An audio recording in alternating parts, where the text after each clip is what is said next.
Hello everyone, welcome back to Cooking with Donna. I've been making a few fudge recipes being the holidays, and I'm going to do one today as I promised. Just straight cocoa fudge, cooked fudge with sugar, the old time fudge. Now I will be adding karo syrup in it just to prevent it from crystallizing, but if you like the crystallized old time fudge, just don't put it in there. And you'll be stirring it a lot more to make it crystallize. But in here we have 2 cups of granulated sugar. And I'm going to use your favorite cocoa. I either go with Ghirardelli or Hershey's, good old Hershey's. I'm going to add 1/3 of a cup to the 2 cups of sugar. Use one of your old pots. Don't use a non-stick because those are not ideal for a fudge making because you can really tear them up on the bottom. So I got 1/3 of a cup of cocoa powder. And I'm gonna add, 1 tablespoon to that as well. Okay? Just a little bit more. And to that, I'm gonna add just a dash of salt, not even 1/8, just a dash. Because I am using salted butter, sweet cream butter. And we're gonna get this mixed up. Whoop. Like they say, you ain't cooking unless you're making a mess, right? Get it all stirred up. Now to this, I'm gonna add in, like I said, this will give you a really creamy fudge if you put karo syrup in it and don't stir your fudge. Because stirring and not adding syrup to your fudge causes the old-fashioned fudge that we all grew up on, if you're my age. But I'm going to add 2 tablespoons of the karo syrup. I know somebody had mentioned what is karo syrup, but if you don't know, it's in the aisles where you know, you get your pancake mix and all that. But we have 2 tablespoons of that in there. And like I said, that will prevent it from crystallizing. And 1 whole cup of milk. Okay, get it all stirred up. Get your candy thermometer. Get it mixed up well first. Get your candy thermometer. And we're going to cook this to a softball stage, okay? Which is usually 238 or so. And if you're not sure if it's done, you can use the cold water test, and if it forms a soft ball in your fingers, pretty firm, not real soft, it's done. But if you're a beginner, I highly suggest you use a candy thermometer, and you're going to be looking at about 238, softball stage. So let's get this put on the stove. Now what I'm doing here is I'm stirring it just until I no longer see or feel and hear that sugar, that granulation going on. Once that sugar is all melted and it starts to boil, you're going to bring it to a medium boil and let it cook to your softball stage without stirring. Now, like I said, if you want the grainy fudge, you'll sit here and just keep stirring and don't add the karo syrup. That's what's going to give you your old-time fudge. But this one here is going to be more of a soft, creamy fudge, which I love. My mom used to make the old grainy fudge, and I love that too. But I'm waiting for this to come to a boil and not hear that granulation anymore. Then I will stop stirring, cook to softball, which usually takes about 20 minutes. All right. All right, I just wanted to let you see a medium boil. Don't boil it too hard. And do use a tall pot because you don't want no overboils and anybody getting burnt. It's the hot stuff.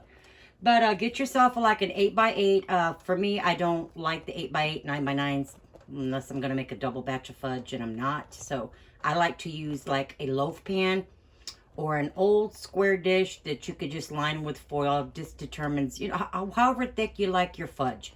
I'm going for a pretty thick fudge, so I'm probably just going to use an old candy tin that I have and line it with foil. But go ahead and get that ready, guys, and get it buttered up and get your pan ready. Okay, guys, that cooked until 238 softball stage. I did not stir it the whole time it was cooking. Don't get scared, it's going to burn. As long as you're not cooking it at a very high heat, it will be fine.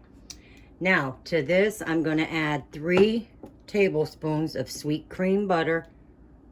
Real butter and fudge. It's got to be real butter. And you don't have to add these. A 1/2 cup of miniature marshmallows.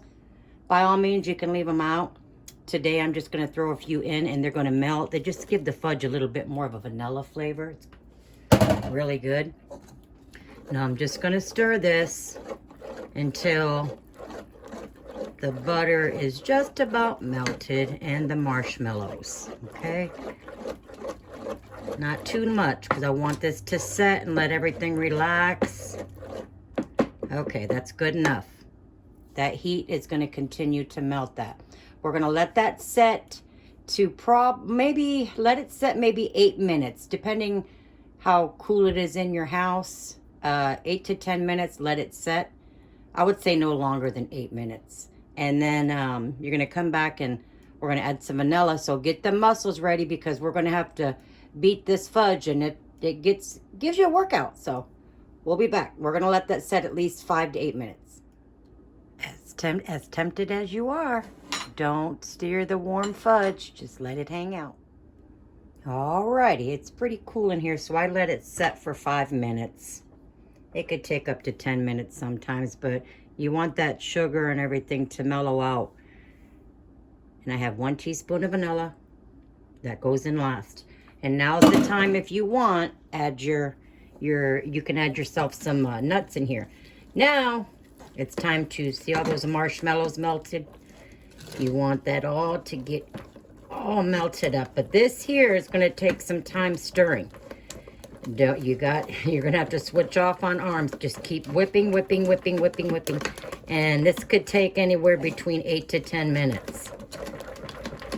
So we're going to keep stirring this till it gets really thick. It'll start losing its gloss. Don't walk away from it. Keep whipping it. It'll start losing its gloss. It'll get really thick, and then we're going to hurry and get it in the pan. So let me get this whipped up. Okay. All right, I just wanted to show you right quick. I poured it in here so that way you can see how thick that is. See there? It's important, see? It's important to get this in the pan, because you can see how thick it is, because it'll start setting up right in your pan. Now, see how glossy this one is? Now it's starting to thicken up even more, but here's where you can add, like, if you want a little bit of peanut butter, and you could just do swirls of it, like so. But I'm not doing no peanut butter. This is going to be some good creamy fudge. But I'm going to let it set and let it set up probably a half hour, and we'll take it out and cut it up. Alrighty, guys, fudge is all done, and I've had some fudge snatchers already come and take 4 pieces off the plate. So here's the finished product. I let it set, like I said, maybe a half hour. It's a delicious, creamy chocolate fudge. I mean, it's really good. You guys give it a try, definitely. And just a heads up, I wanted to, I made this batch before I started the video, because I like to give these, you can give these as gifts. You know, make you a batch. Let me take the top off. Make a batch of the fudge and buy these little disposable aluminum pans. You can get these at, Dollar General carries them. Right before your fudge firms up, put you some little dried candied cherries, the ones that go in the fruit cake, and just gently press them in there right before your fudge firms up. And this gives for, great gifts. And just put your bow on it and a name tag and give it as a gift, But I hope you guys enjoyed this fudge video, and please like and subscribe as always. And until next time, I thank you for watching, and we'll see you later. make some fudge.